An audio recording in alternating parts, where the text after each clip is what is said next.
Today, I'm going to tell you two stories about two very different haunted places. Even though these stories take place decades apart and involve wildly different people, the message of both is the same. Crossing paths with ghosts can kill. But before we get into those, if you're a fan of the strange, dark, and mysterious delivered in story format, then you've come to the right podcast because that's all we do and we upload twice a week, once on Monday and once on Thursday, as well as this special episode of You Can't. So if that's of interest to you, please change all the hotkey commands on the follow button's computer so that no matter which command they enter, they all simply restart the computer. Okay, let's get into today's stories.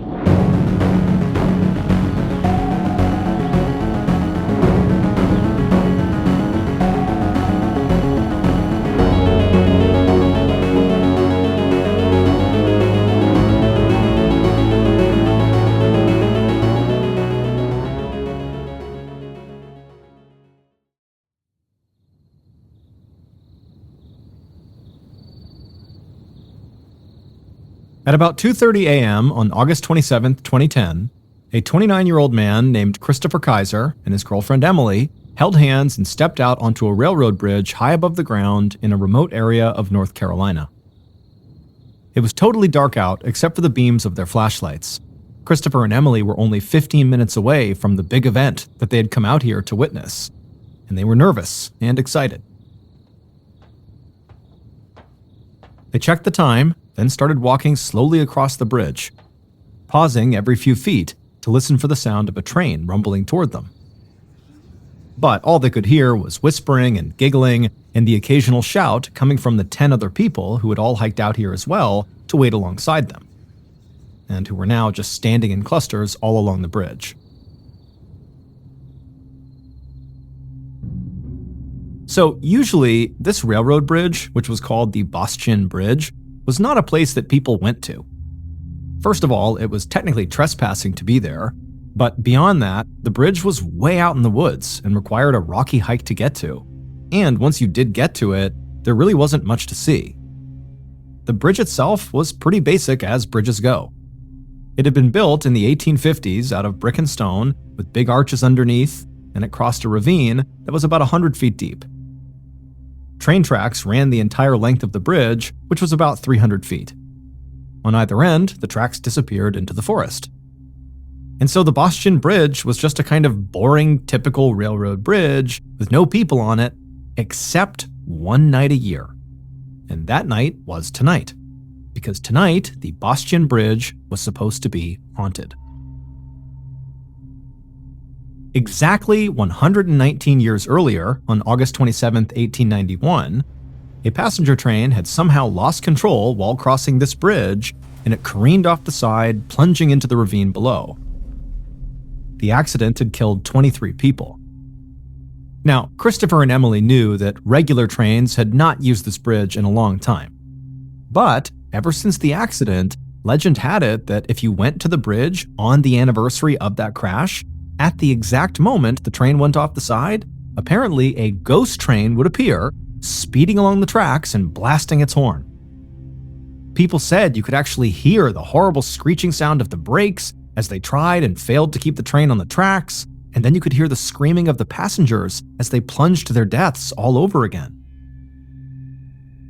This ghost train passing through was the big event that Christopher and Emily and everybody else had come out to see. Tonight, they were all ghost hunters. Just then, one of the people at the bridge checked the time and called out that there was only 1 minute left to go till the ghost train arrived. And with this, all the whispering and laughing and yelling stopped. Everyone on the bridge fell silent and waited. Out on the tracks, Christopher and Emily looked at each other and squeezed each other's hands. The couple was deeply in love and considered each other soulmates. And one of the best things about their relationship was the sense of adventure they both shared. And tonight was exactly the kind of adrenaline-pumping thing they both loved doing together. And so as the clock ticked down, the couple turned to watch the tracks where they emerged from the woods in the direction they knew the ghost train was supposed to come from. And as they did this, they actually began to feel the bridge tremble under their feet.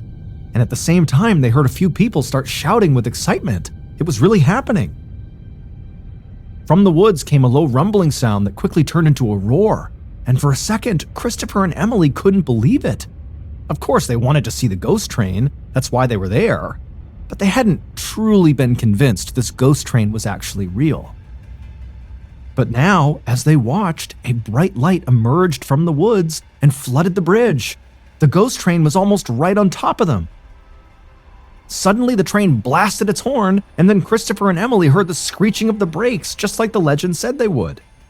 But this was not fun and spooky. This was actually terrifying. The other ghost hunters on the bridge started screaming and running, and so did Christopher and Emily. But suddenly, Christopher just stopped running and turned to Emily, and he looked her in the eyes and told her, "I love you." And then Christopher pushed Emily off the bridge.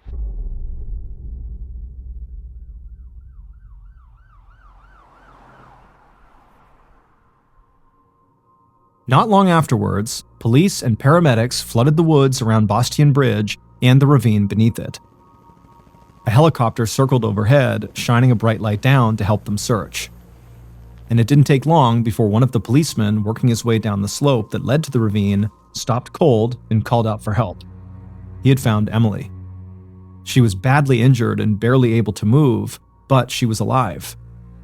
The police officer looked up at the bridge over his head. He figured she must have fallen 30 feet or so. It was incredible that she had not died. As paramedics strapped Emily into a neck brace to get her safely on a stretcher, another police officer down in the bottom of the ravine shouted that he needed backup now.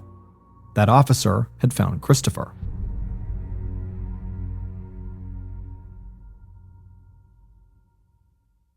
It would take some time, but the first responders would eventually piece together what had happened on the Bastion Bridge in the early hours of August 27, 2010.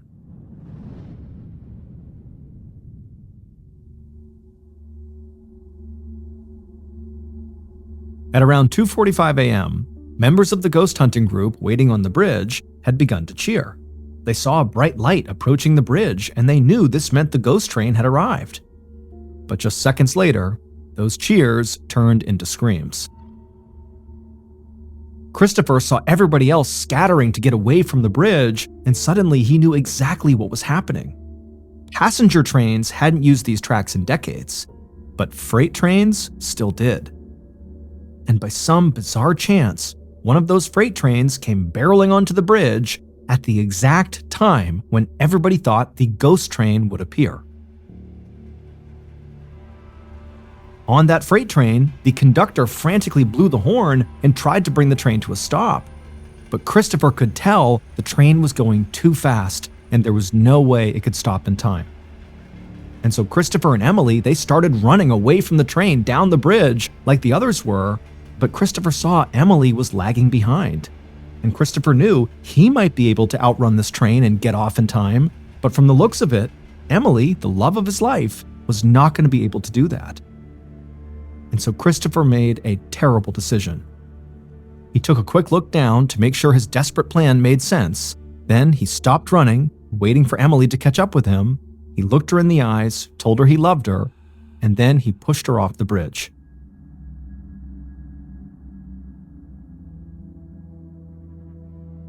Christopher could see that where they were standing was only about 30 feet above the ravine, not 100. And so he figured by pushing her off the bridge, she had a better chance of surviving a 30-foot fall than of being hit by a speeding freight train. However, what Christopher must have understood was that by waiting for Emily and pushing her off to try to save her life, it would not leave him enough time to save his own life. And he was right. Almost instantly after he saved his girlfriend's life, the freight train struck him and threw him off the bridge. When the police officer found Christopher a short while later, he was already deceased.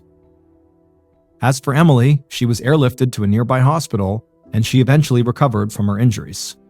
And so Christopher is remembered as a hero.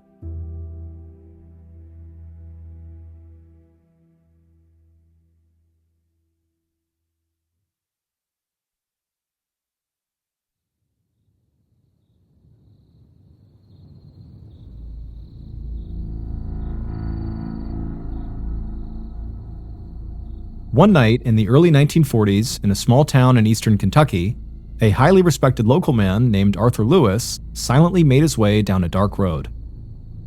Everybody who knew Arthur, and that was most people in this small town, knew him as an upstanding, law-abiding citizen. But tonight, Arthur clutched a hammer and a chisel in his hands and crept as slowly and quietly as he could because he didn't want anybody to know what he was doing. The moon and stars cast an eerie glow across the town. Arthur was not a superstitious person. In fact, he was pretty much the opposite. But the way the moonlight hit the trees along the road made it look like something was moving in the shadows, and Arthur couldn't help but feel creeped out. Still, the moon and stars provided the perfect amount of light for Arthur to see where he was going without being seen. So he took a breath, collected himself, and moved quickly through the shadows on the road. After walking for a few minutes, he turned onto another dirt road that led to the top of a small hill that was ringed by trees. There were a few old wooden houses along this dirt road, and Arthur saw lights on inside a couple of them. So he crouched down a little bit more to try to hide himself in the dark and picked up his pace. Arthur stopped when he reached the top of the hill. A wrought iron gate and fence stood in his path, and there was a thick metal chain with a lock on it wrapped around the gate. Arthur scanned the darkness all around him and took another steadying breath. He knew everybody in town would think what he was about to do was crazy, because this land belonged to a man named Carl Puit, and Carl Puit was dangerous. But tonight, Arthur didn't care. He was on a mission. Arthur pulled on the gate, but the chain and lock kept it closed tight. So he walked a couple of feet away from the gate and just tossed his hammer and chisel over the fence, which was only a few feet tall. And so Arthur grabbed onto the thin wrought iron bars that made up this fence, and very carefully he climbed up and leapt over to the other side. When he landed, he scooped up his hammer and chisel and walked through some overgrown grass. Now, despite having the hammer and chisel, Arthur did not come to this place in order to work.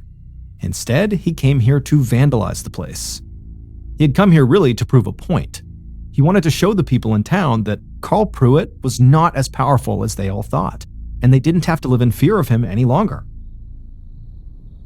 Just then, Arthur spotted the engraved stone marker he was looking for, a marker that declared in capital letters that this patch of land was Carl's. So he gripped his chisel tightly and walked towards the marker.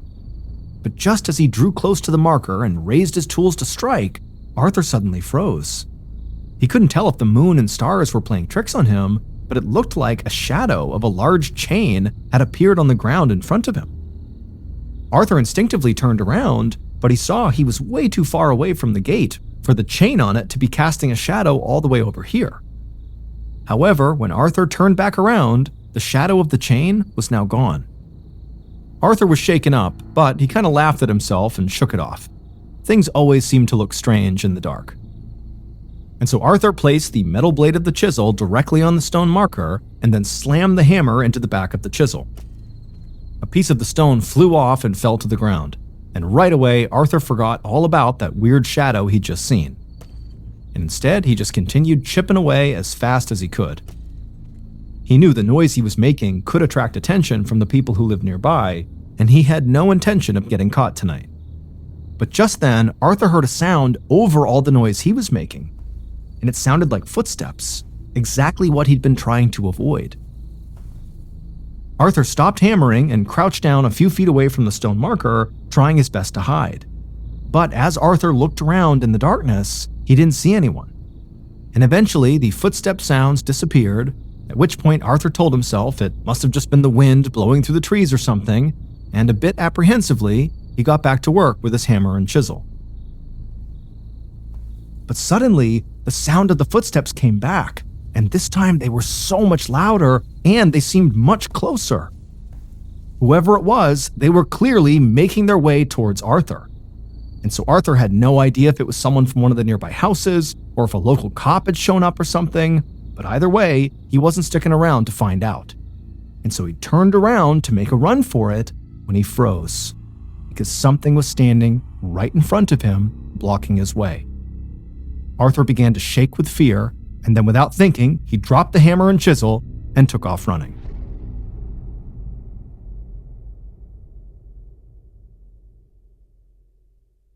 Minutes later, in a house located about halfway down the road from where Arthur was, a man was sitting in his front room when he heard a blood-curdling scream coming from the top of the nearby hill that belonged to Carl Puit. The man just froze for a second. The sound frightened him, but it also confused him, because people just did not go up to the top of that hill anymore. But in the eerie silence that followed that scream, this man sort of snapped out of his confusion and shouted for his wife to stay inside, and then he ran to the kitchen and found his flashlight. The man stepped outside, flashlight in hand, and ran to the dirt road that led up to the top of the hill. And as he did, he saw a beam from another flashlight a couple yards ahead of him. He quickly recognized that it was his neighbor, so he called out to him. The neighbor turned around and walked a few steps back down the road, and the two men quickly exchanged notes about the scream they had heard. And then, together, they rushed towards the top of the hill. Once they got there, they arrived in front of the wrought iron gate, and when they shined their flashlights through it onto the ground, they saw something lying just on the other side of the gate.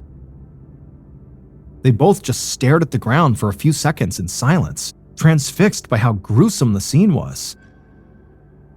Finally, one of the two men said he'd go get help, and then he turned and ran back down the hill and headed straight into town. A little later that night, the man who had gone to get help returned to the top of the hill to the gate, now with a police officer. The neighbor who'd been there before hadn't moved. All three men lifted their flashlights and shined them on the ground just beyond the gate. And together, they all stared at the dead body of Arthur Lewis. The metal chain that had been used to keep the gate locked had been removed and was wrapped around Arthur's neck, and Arthur's face had turned a sickly bluish gray. The three men looked up from the body, and they all just nodded to each other. In most circumstances, the discovery of a dead body like this would cause shock and alarm. But these three men felt nothing but resignation and sorrow. They weren't surprised, panicked, or afraid, because they already knew exactly what had happened. Everybody in town knew the kind of violence Carl Puit was capable of. This is why most people in town would never have set foot on the piece of land where Arthur had gone, and why they would definitely never have vandalized something that belonged to Carl. And this was because of the horrific chain of events that began back in 1938, a few years before Arthur made his fateful trip up the hill.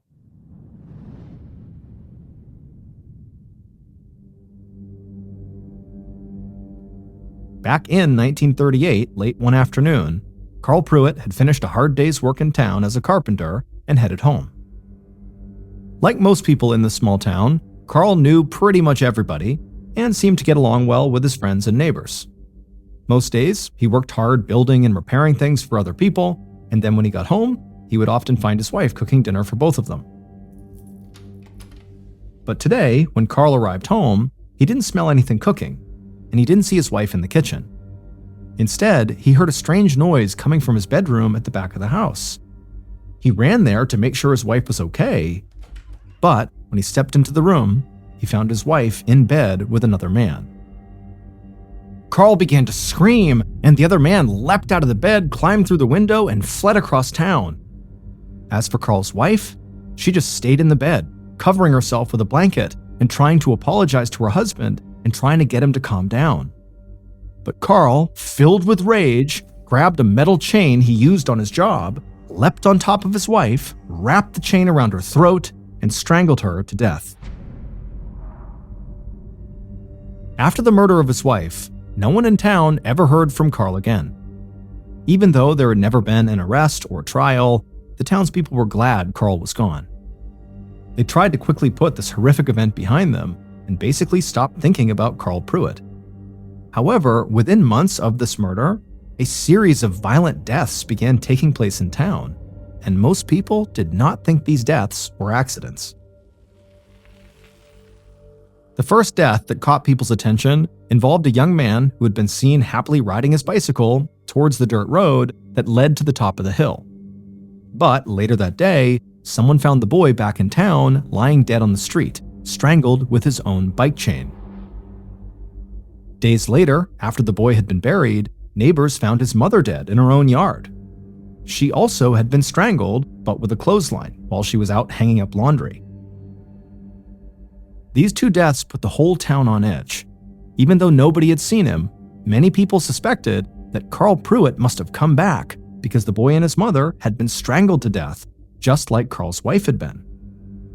And not long after that, a farmer turned up, strangled with the reins from his own horse-drawn wagon, which prompted a police investigation. However, before he could finish it, that police officer was strangled to death as well, found in an open field with a large chain wrapped around his neck, looking like it had almost decapitated him.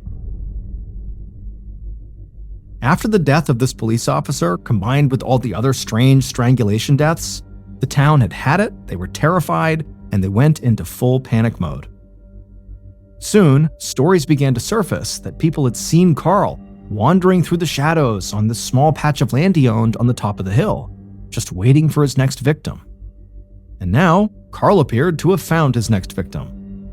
Arthur Lewis, the man who said he wasn't afraid of Carl, who had traveled up the hill with his hammer and chisel.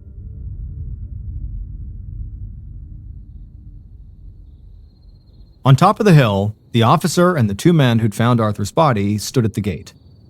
The officer told the men to step back and wait over there.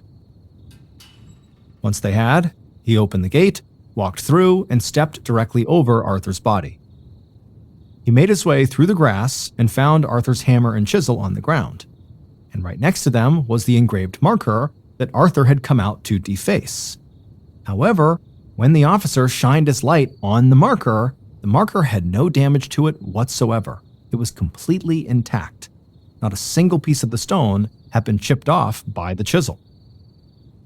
The officer crouched down and moved his light over the stone, and he saw very clearly that on this stone were the words Carl Puit, and next to it were dates, the date Carl was born and the date Carl died. Because this stone marker that Arthur had come up here to deface was actually Carl's gravestone. Because Carl had died back in 1938 on the day he found his wife in bed with another man.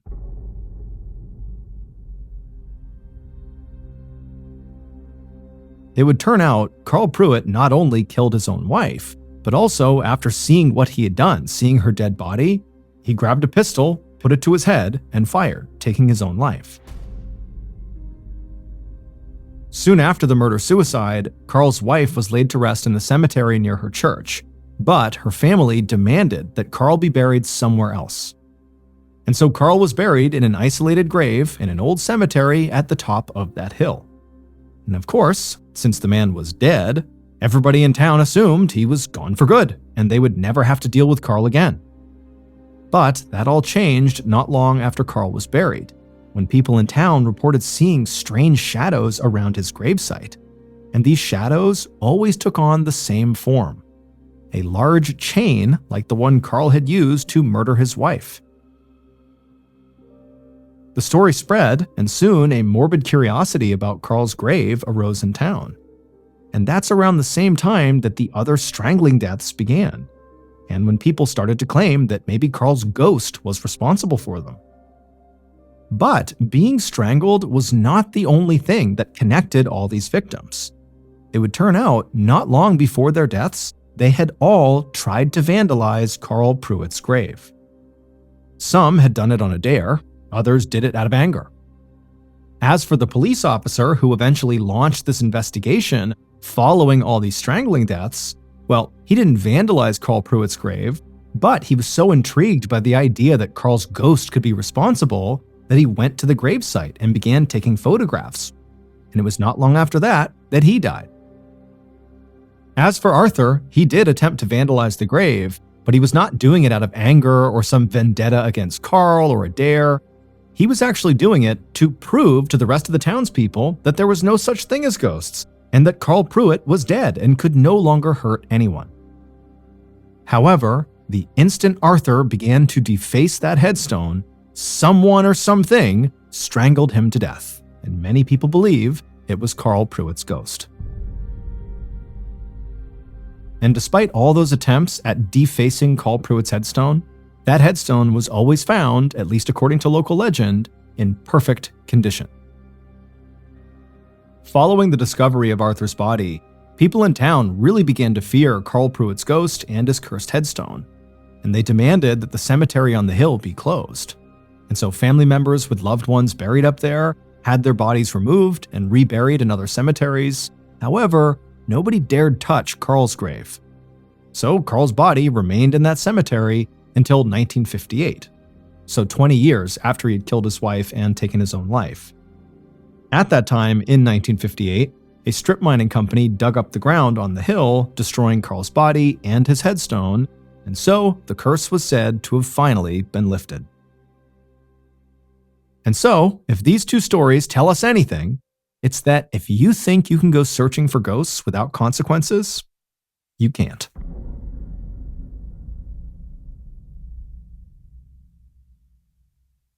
A quick note about our stories: they are all based on true events, but we sometimes use pseudonyms to protect the people involved, and some details are fictionalized for dramatic purposes.